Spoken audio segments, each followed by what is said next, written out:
ये इफिसियंस एक नगर है, ठीक है। वहाँ पौलुस जाकर, एक प्रभु का दास के नाम है, पहले साउल था वो पौलुस हो, पुराना नियम से साउल था वो पौलुस बना। सबसे पहली बात, मैं एक ऐसे सेवक हूँ, मैं औरों के साथ सेवक नहीं हूँ, पास्टर में। मेरे टीचिंग प्रीचिंग में और दूसरे के टीचिंग प्रीचिंग में आपको जमीन और आसमान का फर्क होगा। अब जिसके कान हो, आंतरिक कान, वही मेरी बात को समझ पाएगा जो वचन में बढ़े। क्योंकि आज जैसे भैया बताया ना, दरगाह में नहीं जाना चाहिए, बहुत उधर गलत, ठीक वैसे ही मसीहत में भी गलत शिक्षा, गलत सिद्धांत सिखाए जा रहे लोगों को अपने स्वार्थ के लिए। जैसे मान लो मुझे फेमस होना है, बड़ा नाम, बड़ा काम करना है, पैसा इकट्ठा करना है, अपनी पत्नी बच्चों को शान शौकत ले, मैं कुछ भी कर सकता हूँ। अब आपको तो वचन पता नहीं, मैं जैसा बोलूँगा वैसा हाँ हाँ बुलाओगे, मुंडी हिलाओगे, आमीन बोलोगे, बस इतना ही। लेकिन क्या आपको पता है कि मसीहत क्या है, वचन की सच्चाई क्या है, यीशु कौन है, वो क्या कर सकता है, उसके अंदर में क्या क्या गुण है, उसके सिद्धांत शिक्षा में विषय में क्या क्या चीज़ है, आपको पता नहीं है। पता होना चाहिए, हर क्रिश्चियन, हर एक मसीह भाई बहनों को पता होना चाहिए। यदि मैं पढ़ा लिखा हूँ तो भी, नहीं पढ़ा लिखा हूँ तो भी, क्योंकि हमारे अंदर में बस रहा पवित्र आत्मा बेस्ट टीचर है। वो परमेश्वर हमको बताता है सही क्या है, गलत क्या है। पवित्र आत्मा नहीं कि परमेश्वर यीशु, ठीक है। तो आजकल दो प्रकार के मसीही हैं, ठीक है सिस्टर, समझिए बात। दो प्रकार के मसीह कैसे? एक वो मसीह जो बाइबल के वचन के आधार पर चलने की कोशिश करता है, अर्थात परमेश्वर के बताए हुए। एक वो व्यक्ति किसी भी तरह से अपने आप को पास्टर बोलेगा, विश्वासी बोलेगा, लेकिन वो बाइबल के खिलाफ चलता है। कहने का मतलब ये कि इसी बाइबल से वचन को बताएगा तो जरूर, पर उसका शिक्षा और सिद्धांत को गलत सिखाता है अपने फायदे के। जैसे मुझे आपके पास पैसा लुटना है मान लो, तो मैं आपको बोलूँगा सिस्टर, प्रभु मुझे दिखा रहा है कि आपकी बेटी आने वाले दिन में नौकरी मिलेगा, तो आप क्या हो जाएंगे, भावनाओं में आकर खुश हो जाएंगे, और अच्छा खासा मुझे पैसा भी मिलेगा। तो क्या मेरा सम्मान करोगे ना कि पास्टर मेरे बेटी के बारे में अच्छा बोल रहा है, पर ये सच्चाई नहीं है। कुछ लोग, प्रभु मुझे दिखा रहा है कि तेरे घर में ऐसा है, तू ऐसा करेगा तो ऐसा हो जाएगा, ये सब रॉन्ग टीचिंग है। बाइबल ऐसा नहीं सिखाता है कोई जगह, ठीक है। इसीलिए हर एक मसीह भाई बहनों को वचन को गहराई से पढ़ना है, सीखना चाहिए, बारीकी से, धीरे से। ये कोई नियम नहीं है मैं 2 बाइबल पढ़ूंगा, पूरा पत्ता पढ़ूंगा, ये सब दिखावा पाखंड हमको नहीं करना चाहिए। हमारा रियल जिंदगी वैसे ही प्रभु जानता है, हमारे हृदय, हमारे मन में क्या चल रहा है, हम कैसे हैं। पाखंड और दिखावा मेरा परमेश्वर को बिल्कुल पसंद नहीं है, क्योंकि वो पवित्र है, वो न्यायशील परमेश्वर है, न्याय करता है वो हर व्यक्ति का, ठीक है। इसलिए हमारा जिंदगी, हम भले जैसे वैसे ही प्रकट करना चाहिए अपने आप को। हाँ प्रभु मैं ऐसे हूँ, मैं ऐसी हूँ, बस इतना है। परमेश्वर अपनी इच्छा में और अपने समय में जिसको बढ़ाना है वो बढ़ाता है, जिसको चंगा करना है करता है, जिसको देना है देना रहता है, जिससे लेना है लेना रहता है। परमेश्वर की मामला है, ठीक है। अब हम आगे बढ़ेंगे। इफिसी 6:1 में काले लिखा है, हे बालकों, तो यहाँ पर बहुवचन, बालकों मतलब एक बाल को नहीं, पूरे ब्रह्मांड विश्व में जितने भी बच्चे हैं उन सबको बोलता है परमेश्वर, बच्चे। हे बालकों, प्रभु में यानी कि यीशु में अपने माता पिता के आज्ञाकारी बनो। इसको बोल रहे हैं बच्चों को। आगे, क्योंकि यह उचित है। 2, अपनी माता और पिता का आदर कर, यह पहली आज्ञा है जिसके साथ प्रतिज्ञा भी है। अब मैं ये 2 आयत को पहले समझा देता हूँ। अब मैंने घर पढ़ तो दिया, पर क्या इसका गहराई, इसका मूल्य मेरे में अंदर में समझ में है, मैं समझ रहा हूँ इसको या नहीं समझ रहा हूँ, इस पर डिपेंड होना है। अब मुझे बताइए, आज के जितने भी जवान युवा लड़की कहाँ जा रहा है? सब अंधकार में जा रहे हैं। हम फिजिकल रूप से अट्रैक्ट हो रहे हैं, फिजिकल रूप को देख रहे हैं, कितना सुंदर है, कितना अच्छा बोलता है, कितना अच्छा बाल है, कपड़ा है, हाथ है, पैर है, नाक है, कान है। और टोटल लड़की लड़का, अभी देखे ना, रेप पे हम देख रहे थे, पता है वो भाई या तो नशा करता है या तो फिर गलत पिक्चर देखता है, इसीलिए ऐसा हुआ है उनके साथ, समझे। जब मार पड़ा होगा तो उगला होगा। तो मैं ये बताना चाहता हूँ, मैं अभी बच्चों के बारे में बता रहा हूँ, जितने भी बच्चे हैं, शैतान एकदम से अपने रूप को लेकर हमारे सामने खड़ा नहीं होता। यदि ऐसा होगा तो हम डर जाएंगे। तो शैतान क्या करता है पता है, एकदम से चालाकी से, जैसे हम बच्चा रोते हैं तो उसको कैसा खिलाते हैं, जू जू जू जू जू बेटा चॉकलेट ले, तो पापा आते हम ऐसा खिलाते हैं ना। वैसे ही शैतान क्या बोलता है, बेटा चिंता मत कर, तू बाइबल पढ़ ना, कौन मना कर रहा है, चर्च भी जा, दुआ कर, प्रार्थना कर, कुछ ही ज़्यादा नहीं। जो आपको मोबाइल दिया ना, उस मोबाइल को फिर थोड़ा देख ले। हमारे कान में आती है आवाज़, हमारा माइंड में डालता है, थोड़ा मोबाइल देख ले। घर बैठे बहुत कुछ सुंदर सुंदर दिखाता है, तो हम मोबाइल खोलते हैं, मोबाइल में देखते हैं। क्या देखते हैं हम लोग, जो चीज़ देखना है उसको हम साइड करते हैं, और जो नहीं देखना है उसको हम स्क्रॉल करके उसको देखते हैं। मतलब क्या डाल रहा है शैतान हमारे माइंड में, क्योंकि आपके माइंड में तो वचन नहीं है, आपके माइंड में पवित्र आत्मा की अगुवाई नहीं है, आपके माइंड में यीशु का ना डर है ना भय है। भले हम यीशु यीशु कहते हैं, जय मसीह, hi hello, praise the lord, कैसे है पास्टर, कैसे दीदी, कैसे, ये सब बोल रहे हैं, इधर हम फॉर्मेलिटी निभा रहे हैं, पर आपकी रियल जिंदगी तो प्रभु जानता है। क्यों? इसका कारण है, बच्चे तो कभी वचन पढ़ते नहीं हैं, और वचन कोई पढ़ भी लेते हैं मान लो, तो फॉर्मेलिटी निभाने के लिए, माता पिता को खुश करना है क्योंकि बोले हैं वो। आप वचन तो पढ़ रहे हैं बच्चे, आप मान लो पढ़ रहे हैं, मान लो तो उनको समझ नहीं रहे हो। तो मुझे एक बात बताओ, माइंड क्या है? वचन नहीं तो क्या है? पूरा संसार घुसा हुआ माइंड, पूरे वीडियो, टीवी, लड़की लड़का, हीरो हीरोइन, पूरा पिक्चर, पूरा फैशन, वो सब कुछ कहाँ है? यहाँ माइंड में। अब हम कोई वचन ऐसी पकड़ के कोई बैठ गए ना, हमको इधर पढ़ रहे हैं, ध्यान उधर है हमारा। उसका कारण है क्योंकि आपको सामर्थ्य देने वाला, आपको आशीषित करने वाला, आपको भला बुरा को समझाने वाला यीशु नहीं है, वचन नहीं आपके अंदर। समझ रहे हैं सिस्टर? इसीलिए ये वचन किसके लिए? प्रभु कहता है, हे बालकों, प्रभु में अपने माता पिता का आज्ञाकारी बनो, क्यों क्या उचित है। तो मैं पूछता हूँ, आपके बच्चे मान लो वचन नहीं पढ़ते और उस वचन को समझते नहीं है, तो कैसे आपके बच्चे आज्ञाकारी बने? आप मुझे बताइए, ये कभी ऐसा हो सकता है? यदि छत ऊपर में, यदि मैं सीढ़ी को डालूं, तो क्या मैं ऊपर से उतरूं या नीचे से ऊपर जाऊं? कैसा सही है बताइए?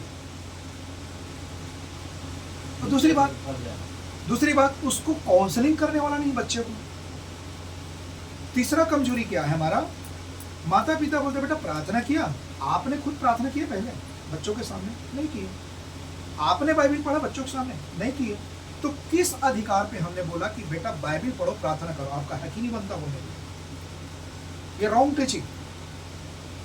बाइबल सिखाते पहले माता पिता यदि प्रभु में है मान लो, तो पहले बाइबल पढ़े और प्रार्थना करे, और एक अनुशासन होना चाहिए, बेटा बिना बाइबल पढ़े प्रार्थना करने आपको नाश्ता नहीं करनी है, स्कूल नहीं जाना मतलब नहीं जाना है। क्या आपके घर में डिसिप्लिन है प्रभु का? नहीं। हमने अपने बच्चों को बोला, अब उनको बोलो बेटा आपने वचन पढ़ा, प्रार्थना किया? वो बताएंगे आपको। मेरा बेटा, मैं अपने पत्नी से पूछूंगा, क्या जी आपने वचन पढ़ा, प्रार्थना किया? वो बताएंगे। हमने अपने घर को ऐसा, केवल पास्टर बनने, विश्वासी बनने से कुछ नहीं होता, कोई भी बन जाएगा। मेरे जीवन से मसीहा यदि नहीं दिखा तो मुझ पर है।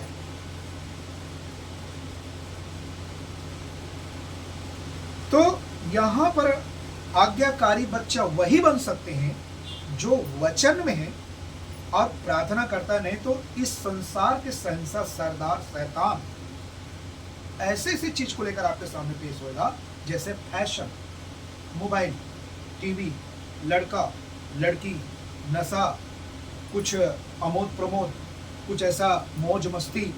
क्या आप बाइबल पढ़ते हो यार, बोर लगता है, चलो थोड़ा सा बाहर निकल के देखे, थोड़ा सा दारू पी के देख, थोड़ा सा गाली बक के देख, थोड़ा सा तामझाम करके देख, कितना मजा आता है। क्या रात दिन church hallelujah praise the Lord जब इसे बोलते हैं, इसमें कोई मजा है क्या?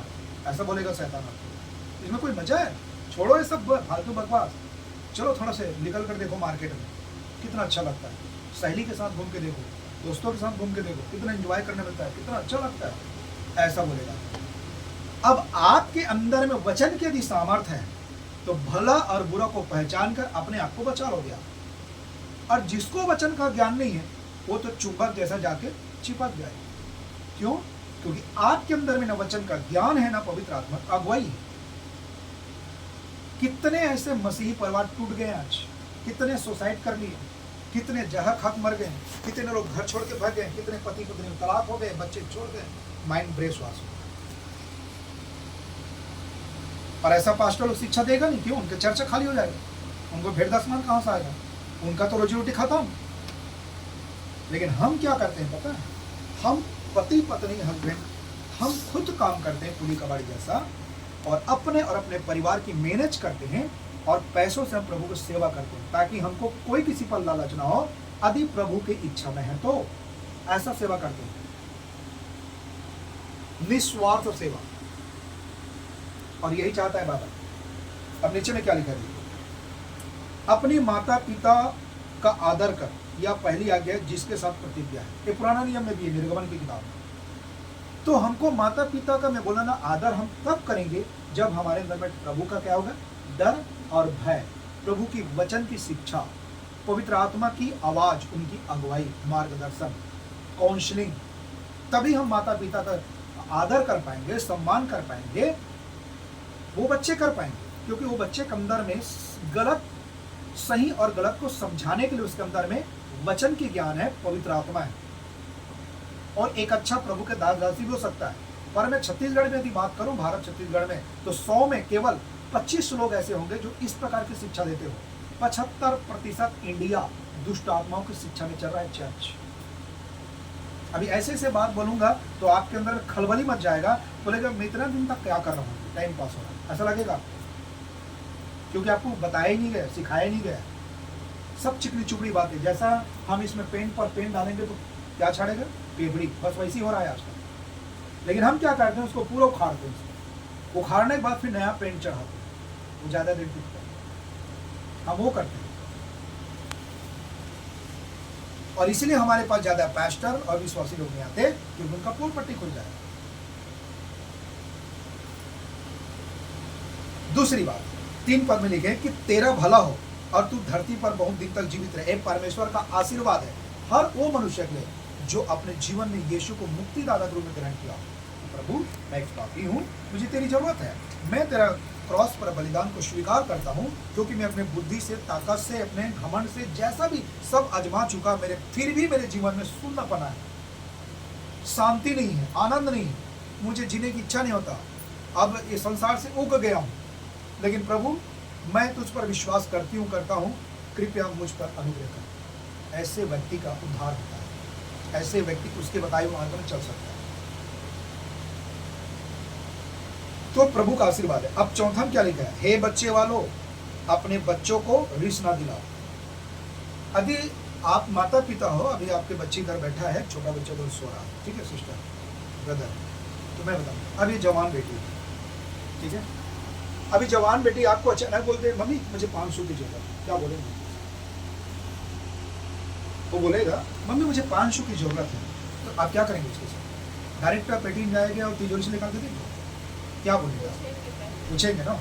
लेकिन झूठ बोलेगा तो, मान लो झूठ बोल दिया तो जान पाएंगे? नहीं जान पाएंगे। यहाँ क्या कहता है, यदि आप माता पिता प्रभु में हैं तो शुरुआत से ही बच्चों को बाइबिल के उचित शिक्षा देना है। मैं बोला ना, पहले आप बाइबिल पढ़िए, बच्चे देख रहे हैं, मम्मी दुआ कर रहे हैं, बच्चे देख रहे हैं, आपके घर में आप एक अनुशासन बना रहे हैं, डिसिप्लिन बनाया है, वो चीज़ को बच्चों को पता है, ठीक है। आप अपने बच्चों को माइंड में कहानी के द्वारा या एक्शन के द्वारा या प्रचार के द्वारा आप बेटी या बेटा या पति या पत्नी के अंदर माइंड में इतना वचन डाल दियो आप कि बेटी चाह कर भी वो काम नहीं कर सकता जो करने वाला है। क्यों? क्योंकि वो पवित्र आत्मा उनको बार बार वितुर करेगा, बेटी ये गलत है, और वचन उनको रोक देगा, क्योंकि वचन तो धारी तलवार है, सामर्थ है उसमें, जीवित है वो।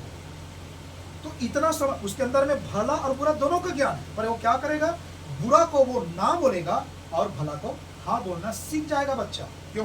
क्योंकि माँ बाप शुरू से ही उनको सिखा रहा है, और माँ बाप को बच्चे देख रहा है मेरा मम्मी पापा कैसा है, उस टाइप का जीवन बनाना पड़ता है।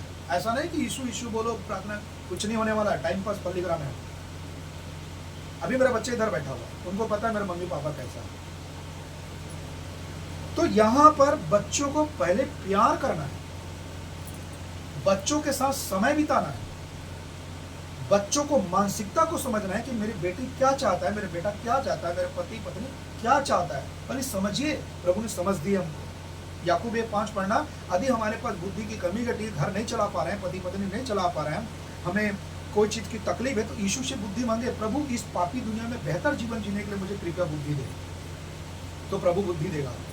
घर कैसे चलाना है, पति पत्नी कैसे रहना है, बच्चों को मैनेज कैसे करना है, कैसे परिश्रम करना है, ईमानदारी कैसे रहना है, सीधा रास्ता में कैसे चलना चाहिए, टेढ़े लोगों से कैसा बचना है, हमको कहाँ पर क्या बोलना है, क्या खाना है, क्या पहनना है, कहाँ जाना है, कहाँ नहीं जाना है, वो सब कुछ कौन बताएगा?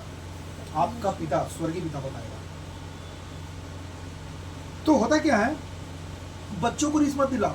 अब आप बच्चों को, आपको देना ही नहीं पैसा, 500 देना ही नहीं आपको, आप मुंह फुलो दिए, वो भी मुंह फुलो दिया, ऐसे बात बढ़ते जा रहा है, फिर ताना सही हो गए, फिर गाली बक रहे, फिर मार रहे हैं, फिर ये बात पड़ोसी में जा रहा है, फिर वो थोड़ा बढ़ गया। शायद वहीं पर अभी कोई माता पिता कुछ समझ जाते, बच्चे को नहीं सीख पाते। तो 500 के बजाय वो उनके काम 50 रुपये में भी चल सकता है, लेकिन उसके लिए क्या चाहिए? समझना है उनको। वो बात 500 की नहीं, बात उनकी मानसिकता को समझने की, बात पैसा नहीं यहाँ पर, समझ रहे? अभी मैं अपने बच्चे को उदाहरण देना चाहता हूँ। मेरे बच्चे कुछ काम से रायपुर गया, तुरंत स्कूटी बनाऊंगा। मैंने इनके मम्मी को भी, उनको भी बोला, देखो मेरा बच्चा जो है अचानक काम आता है फोन से, तो उनको भाग दौड़ करना पड़ता है, कि इससे पहले उनके खाने पीने कपड़ा का मैनेज आप लोगों को करना चाहिए करके मैं उनको डांटा, उनको भी डांटा। मैं क्यों बोला? क्योंकि मुझे लगा मेरे बच्चे का मानसिकता, उनको क्या चाहिए मुझे अनुभव हो गया। ऐसे ही माता पिता का अनुभव होना चाहिए। बच्चे के विषय में बात करूंगा। अब मैं नहीं बोल रहा हूँ जो मांगते हो दो, मैं ऐसा नहीं बोल रहा हूँ ना, बाइबल ऐसा नहीं बोल रहा, लेकिन मानसिकता को समझे, रिस्क ना दिलाओ। कितने लोग रिस्क के कारण घर छोड़ देते हैं, मर जाते हैं, भग जाते हैं, माँ बाप से रूठ जाते हैं। रिस्क ना दिलाओ, बाइबल स्पष्ट कहती है हर बच्चों के लिए। फिर आगे कहता है, परंतु प्रभु की शिक्षा और चेतावनी, ये बहुत मुख्य है हमारे लिए। प्रभु की शिक्षा पहले दीजिए। बेटी कपड़ा ऐसा पहनते हैं, बेटी ऐसा बोला जाता है, बेटी खाना ऐसा बनाते हैं, बेटी पढ़ने ऐसा पढ़ाई किया जाता है, बेटा आपको ऐसा करना चाहिए। यदि कोई बच्चा भूल से कोई गाली बक दे या कोई पाप कर लिया, बेटी ऐसा गाली नहीं बकते, बाइबल नहीं सिखाती, पाप है। तुरंत को तुरंत होकर माइंड में आएगा वचन, क्यों? वचन पढ़ रहे हैं उसको। देखिए, आदम हवा के औलाद होने के कारण हम सबके अंदर में, चाहे विश्वासी चाहे अविश्वासी, पाप का स्वभाव रहता है 24 घंटा, और इसी कारण स्वार्थ रहता है। लेकिन हमको यीशु क्या करता है, बेटा तू शरीर में पापी है, लेकिन मैं तुझे आत्मा में क्या बनाना चाहता हूँ? धर्मी। मैं तुम्हें वचन से, आत्मा से इतना पवित्र बनाना चाहता हूँ, जैसा मेरा स्वभाव है वैसा आत्मा और वचन से मैं स्वभाव को डालना चाहता हूँ, जैसा मेरा स्वभाव है। तो हमें पहले बच्चों का वचन से उनको पालन पोषण करना चाहिए। यदि हर बात में पति हो पत्नी कोई भी गलत कर दिया, तो मैं तुरंत डांट देता हूँ, क्या ऐसा लिखा है वचन, क्या आपको ऐसा करना चाहिए? ये मुझे डांटता, मैं इनको डांटता। यही वो होता है परिवार। हम बच्चों को डांटते, बच्चे हमको देखकर बोलते। हाँ, यही होता है परिवार, मिलजुल करके रहना। कोई परफेक्ट नहीं, दूध का धुला नहीं आती। दूध का धुला होते तो हम यीशु मसीह के जरूरत क्या बताओ? हम माँ के पेट से दूध के धुले होते, हमको इसकी क्या जरूरत? भाई हम पापी, हमारे अंदर में पाप के स्वभाव, तभी यीशु को जरूरत पड़ा हमको। सही और गलत को क्या है करना। और हम जब यीशु में आए तो हमारे जीवन में इतना बदलाव आया, वो हम जानते हैं, प्रभु जानता है, दूसरा नहीं। और हमारे जीवन की सच्चाई को दूसरा लोग देख भी पाएंगे। तो पहले वचन के द्वारा एक शिक्षा होना चाहिए। जैसे उदाहरण के लिए मान लो एक घर है आपका, तो अभी आप दो हैं, है ना, आप और अभी 2 लेडीज है समझो इस घर में। तो दो लेडीज के हिसाब से आपके घर की जो रख रखाव इतना बेहतर होना चाहिए। इतना बुरा मत माना, सह करके मैं एग्जाम्पल दे रहा हूँ, ठीक है, एग्जाम्पल दे रहा हूँ। अब मेरे घर में जाके देखना, ये अकेली है बेचारी, ये मेरे साथ उतना ही काम करता है जितना मैं करता हूँ, उतना ही ये भी काम करता है, बराबर का है। उसके बाद भी हम लोग घर को जैसा बाइबल सिखाती है वैसा करने की कोशिश करते। मैं नहीं बोलता हूँ कि एकदम बढ़िया मेरा घर, ऐसा नहीं बोल रहा हूँ, हम करते हैं। बाहरी कहाँ है, वो बाहरी वहाँ रहेगा, वो बाहरी जहाँ रहेगा ना, झाड़ू वहीं रहेगा, दूसरा जगह नहीं रहेगा। हमारे घर की बात करें, जहाँ पे चिंदी रखना वहीं पर रहेगा, दूसरा जगह नहीं रहेगा। हमारे घर के सिस्टम बता रहा हूँ, जहाँ पे बर्तन है वहीं पर है, वो बर्तन यहाँ से वहाँ नहीं जाना चाहिए। हमारा घर का डिसिप्लिन। हमारे बच्चे कहाँ कपड़ा रखते, बच्चे का कपड़ा अलग है, पिता का कहाँ है, वो पिता का कमरे में बच्चे का कपड़ा नहीं होगा। यही तो है मसीही जीवन। केवल वचन पढ़ना, कूद कूद के प्रचार करें, कुछ थोड़ी होता। अभी मेरे बच्चे लोग दोनों रेंट में रहते हैं रायपुर में। दोनों बच्चे रेंट में रहकर पढ़ाई कर रहे हैं, प्लस उन साइड बिजनेस करते हैं। हमारा गाड़ी है 3-4 गाड़ी जो कंपनी में काम करती है, ठीक है। अब मैं आया तो ये बोलता है रुको जी रुको, बच्चों का कपड़ा मैं काचूंगी, बोल ही रहा है, लेकिन मुझे पता है बेचारी खाना बना रही है। कम से कम 17 से 18 जोड़ी कपड़ा भैया मैं अपने हाथों से कड़ी धूप में द्वार में मैं अकेला दोनों बच्चे का कपड़ा साफ किया। तो मैं भी तो बाप हूं ना, जितना हक इनका है उतना हक तो मेरा भी है ना। तब रहता है प्यार, तब होता है घर बनता है। अब मैं इनको बोल सकता अरे यार मैं क्यों कपड़ा बच्चे का कपड़ा मैं क्यों साफ करूं, तू कर, तू खाना बना। तब इसका मतलब है कि मेरे अंदर में अभी भी मसीहत नहीं है, मैं स्वार्थी लोग हूं। बाइबल ऐसा नहीं सिखाती है। बाइबल सिखाती है आपके घर को बनाने के लिए मिलकर काम करना चाहिए, तब एक संतोषप्रद घर का क्या होता है, निर्माण होता है। सीखी मारने से नहीं। चाहे मैं बोझ बन सकता हूं उनके बीच में, लेकिन बोझ नहीं। यीशु ने क्या बोला, मैं सेवा कराने नहीं करने आया। जब वो सृष्टि के मालिक जब वो काम कर सकता है तो मैं कौन सा खेत के बोलूँ। ये स्वभाव आता कहाँ से, सिर्फ वचन से। उपवास करने से नहीं होता, चर्च जाने से नहीं होता, दशमांश भेंट देने से, प्रार्थना करने से कुछ नहीं होता। केवल जिंदगी यदि बदलता है तो वचन से, क्योंकि वचन से हम प्रतिदिन पवित्र बनते हैं। एक व्यक्ति को पवित्र केवल वचन बनाता है, प्रार्थना करने से। प्रार्थना करना तो एक प्रोसेस है कि उनकी सामर्थ्य को जानकर हम उसकी महिमा करते हैं, प्रार्थना करते हैं। तो पहली वचन के द्वारा शिक्षा दे बच्चों को, साथ में चेतावनी दे। देखिए हर बच्चे के अंदर में माता पिता को एक लाइन खींचना चाहिए। मैं अपने बेटा के अंदर में एक लाइन खींचा, उस लाइन से बाहर नहीं होगा। अब जिस दिन बाहर होगा उस दिन डांट खाएगा। अभी बच्चे के पास मोबाइल है, हम मोबाइल चेक करते हैं, तेरे मोबाइल में क्या चला रहा है, हम चेक करते हैं। उनको पता है मेरा बापा यदि मैं ऐसा करूंगा तो डांट खाएगा, उनको पता है। क्या आपके घर में इस प्रकार की चेतावनी है? क्या पति के अंदर में कोई लाइन खींचे आपने, या आपके अंदर में कोई लाइन है, बच्चों के अंदर में कोई लाइन खींचे हम, ताकि उसको पार ना करें, क्योंकि पार करेगा मतलब खतरा है। डिसिप्लिन, वो घर को परमेश्वर स्वयं अपने आप संभालता है। क्यों? क्योंकि हम उससे प्रेम करते हैं तो उसके आज्ञाओं को भी मानेंगे। तो प्रिय दोस्तों, ज्यादा कुछ नहीं कहूंगा, समय कम है मेरे पास। हम अपने बच्चों को, यदि बड़ा बच्चा है मेरा तो उसको तो तड़क भड़क नहीं बोल सकता, क्योंकि उनके अंदर में भावनाएं हैं, उनके अंदर में सोच समझ है। कैसा मैं उनको तड़क भड़क बोल दूँ? छोटा बच्चा को एक बार समझ में आता है, बड़ा को तो नहीं बोल सकता। तो हम उनके साथ दोस्ती करें, जैसे हम दूसरे के साथ दोस्ती करते हैं ना, वैसे अपने जवान बच्चों के साथ दोस्ती करें। अरे देखो मेरे बच्चों को घुमा रहा हूँ, चाहत मना कर सकते हैं, हम घूम रहे, दोस्ती करें। हमको कौन बोलेगा बाप बेटा जैसे, हम तो दोस्त बैठे। एक ऐसा बिहेव करना है बच्चों के साथ। यदि बड़ा बच्चा है तो उनको ऐसा नहीं लगना चाहिए कि नहीं मेरा माता पिता हमेशा मुझे बांध कर रखे यार, एकदम जैसा बोलता है वैसा रिमोट के जैसा करना पड़ता है। उनको ऐसा ना होना चाहिए। उनको आप फ्री दीजिए, फ्री के साथ साथ उनको वचन की शिक्षा दीजिए, वहां प्यार दीजिए। समय जरूरत पड़े तो वहां ताड़ना और डांट भी होना चाहिए, तब होता है। उसमें सब शामिल है, प्यार भी शामिल है, शिक्षा भी शामिल है, तो उसमें ताड़ना भी शामिल है। नहीं तो फिर संसार को देख रहे हो, खाओ पियो ऐश करो मरो और शैतान के फंदा में जाके फंसो। और यही कर रहा है शैतान पूरा वर्ड में। वो ऐसे से छल करेगा, ऐसे से आपके पास चिकनी चुपड़ी बात करेगा, आपको लगेगा अरे वो रियल में एकदम सच्चाई है, पर उसके आड़ में शैतान काम कर रहा होता है। जब आप जाल में फंस जाएंगे, अब इनको चाचा को देखो, लड़की के चाचा को, तो सपना में नहीं सोचा होगा। वो सोचा होगा नहीं नहीं मैं ऐसा करके ऐसा कर लूंगा, ये उनकी बुद्धि है। पर शैतान बोलता है बेटा तू करके तो देख, तब फिर मैं बता दूं तेरे जलवा। हो गया ना काम। ये काम करता है शैतान।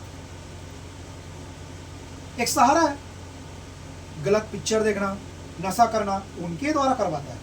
मैं बोला ना ऐसा ऐसा चीज ला के हमें सामने पटक देगा, हम मजबूर हो जाएंगे यार हम किसको चुने। तो मेरे प्रियो, जो वचन में बढ़ते हैं, जो अपने आप को यदि मसीह कहते हैं, उद्धार पाना है तो भाई, नहीं तो फिर किसी रीति से नियम पूरा करना है, बस ऐसे फॉर्मेलिटी धर्म निभा रहे हैं। तो मैं पहले बताता हूँ, सच्चा परमेश्वर कोई धर्म बनाया ही नहीं। वो तो मनुष्य ने बनाया, हिंदू मुस्लिम सिख ईसाई। परमेश्वर को कोई धर्म नहीं होता बाइबल के अनुसार। वो तो सब मनुष्य को बनाया और सबसे प्रेम करता है और सबको उद्धार चाहता है। ठीक है, तो पहले आप शिक्षा दीजिए, चेतावनी दीजिए, प्यार कीजिए, आप देखना, और पहले आप रियल वो कीजिए। पहले मैं बता रहा हूं आपको, प्रभु के सेवक होने के नाते आपके घर में 10 दिन के अंदर में चेंजेस हो जाएगा, परिवर्तन। क्यों? आप नहीं करेंगे, करने वाला कौन है? परमेश्वर। वो करेगा, उसके अंदर में दम है, हमारे अंदर में नहीं।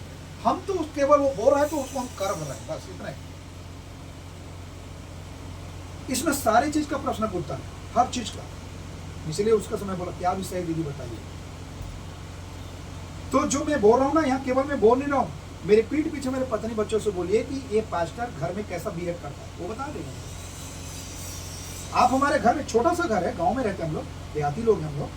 आप हमारा घर जाके देखो, आप एक हफ्ता रह के देखो हमारा घर का डिसिप्लिन क्या है। गलत है, गलत बोलेंगे, चाहे वो कोई क्यों ना हो, चाहे वो पत्नी क्यों ना हो। गलत हो मतलब गलत हो, सही सही हो। ये बोलना हमने सीख रहे हैं प्रभु से। तब वो घर में सुकून होता है, आनंद होता है, शांति होता है, डिसिप्लिन होता है, आशीष होता है, सब कुछ होता है। यदि आपके घर में डिसिप्लिन नहीं है सिस्टर, मान लो, तो इसका मतलब है आपके घर का भाड़ा टूट गया, उसको सुधारने की जरूरत है, रिपेयर करने की जरूरत है। और वो प्रभु हमको टाइम मौका देता है करने के लिए सबको। तो बस इतना ही कहूं, एक बार फिर बता रहा हूं, मैं खुद इवन पास्टर सेवक होने के, मेरे अंदर में एक पाप के स्वभाव, मैं गलती कर सकता हूं, लेकिन गलती ना करूं बोल के मेरे पास क्या है, ये वचन है। और मेरे अंदर में क्या है? पवित्र आत्मा, ताकि वो मन ना करूं। कुछ लोग बोलते हैं नहीं हम पास्टर, हम पवित्र हैं, हम कुछ भी गलती नहीं करेंगे। इसका मतलब वो झूठा है, इसका मतलब वो झूठा है, तो झूठ बोल रहा है आपसे, छल कर रहा है। हर व्यक्ति के अंदर में पाप का स्वभाव, उसका सबसे बड़ा सबूत बताऊं, एक दिन मैं मरूंगा, मेरे अंदर में क्या आएगी? मृत्यु आएगी। ठीक है, तो मैं आत्मा में धर्म, मुझे आत्मा में पढ़ना है, वचन में पढ़ना है, प्रार्थना में पढ़ना है। आमीन। सो इस वचन के द्वारा प्रभु